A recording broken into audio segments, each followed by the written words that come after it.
What's up, guys? Welcome back to Rip City Rundown. And it is that time of year. It is May 1st.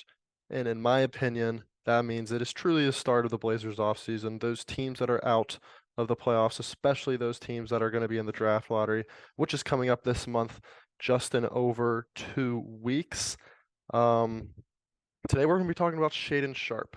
I want to say that we will have a lot more content coming out over the next couple weeks, especially, and over the next couple months, centered around the draft lottery, centered around certain players, rumors, and centered around teams that are now falling out of the playoffs.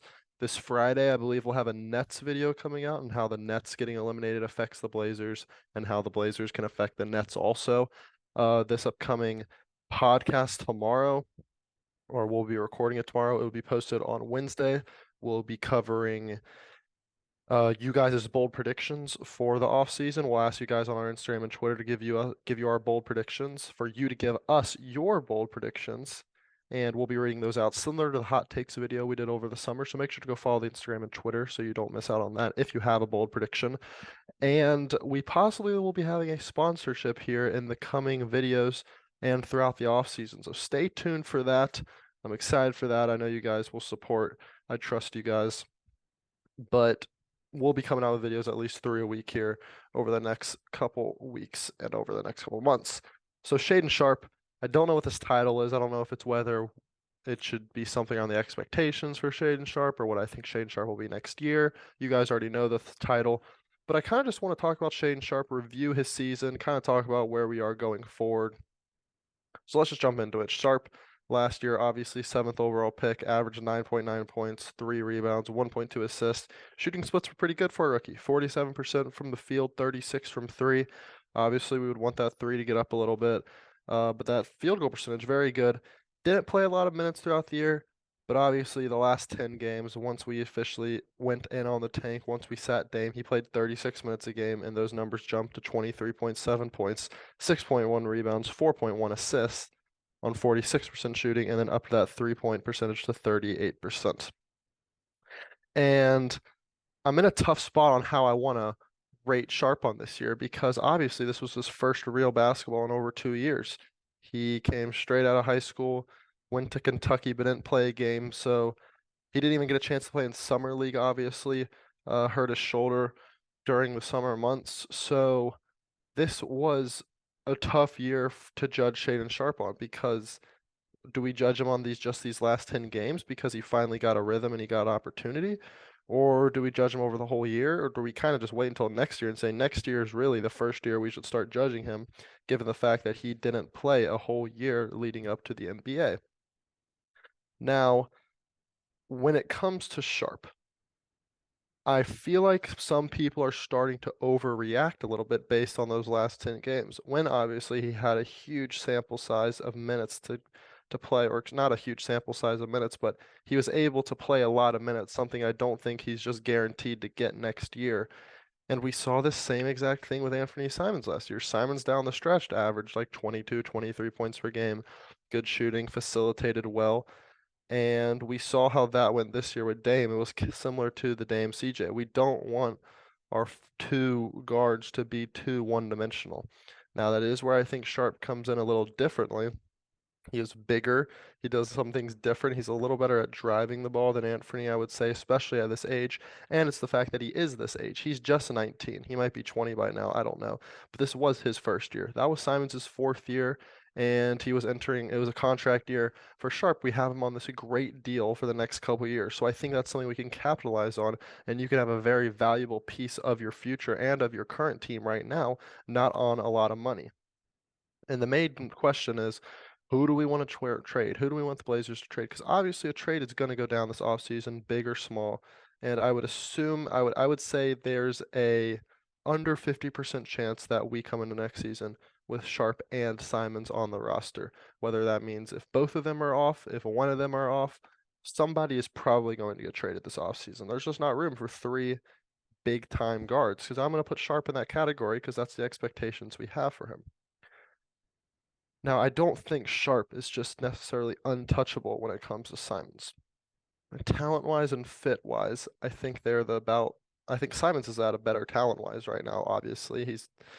He's more polished. He's got basically a full season under his belt at playing at a high level, and Sharpe has 10 games. Now, Sharpe, on the other hand, has the age factor on him, has the contract factor on him, and then also has a little bit more of a fit. I don't think it's a perfect fit next to Dame. I think the perfect fit next to Dame is a guy that doesn't need the ball and is like it's probably like a Klay Thompson, let's be honest. And there's not many Klay Thompsons out there in the league. So I don't want people to overreact and say Simons has to go and Sharpe doesn't, because if we have a deal possibly where we could get, say, a Mikal Bridges, Jaylen Brown, Pascal Siakam, and the kickers, they want Sharpe instead of Simons, I think you have to really, really give that some thought and probably part with Sharpe if that means that you're getting an elite wing player or forward. So I don't think Sharpe is untouchable. And I don't necessarily think his role is to be a starter next year. I think if you trade Simons and you bring back, say, a Mikal Bridges or a Pascal Siakam and you have an opening at the 2 spot, I think you should try to address that with the mid-level exception or try to address that in another trade. If you can find a way to have Sharpe come off the bench and truly basically do what he did this past year, the past 10 games in those do what he did in those final 10 games and have it be what he does off the bench for the entirety of next year and have him average 15 to 18 points off the bench, that is an ideal world. Because we saw this year the biggest problem with the Blazers and a huge problem that Joe Cronin says he needs to address is that bench role and those pieces of depth. If you're just already penciling Sharpe as a starter, you're just losing more depth. And I think Sharpe is just, he's not even as far along as Anthony Simons was last year. Simons last year had more than 10 games under his belt last year of having elite starter minutes. He had 20 to 25 games, and he also had 4 years of NBA experience, even though that wasn't a lot of playing, but still 4 years of NBA experience is a lot. And he had even higher expectations because he had that $25 million contract coming into this year. So I think Sharpe, if you have a chance to play him in Summer League next year, you play him in Summer League. I think you do everything in your power to get Sharpe more and more experience, more and more comfortable leading a unit, because I think his best fit next year is being that sixth man for the Blazers, whether that's with Simons still on the roster or with not.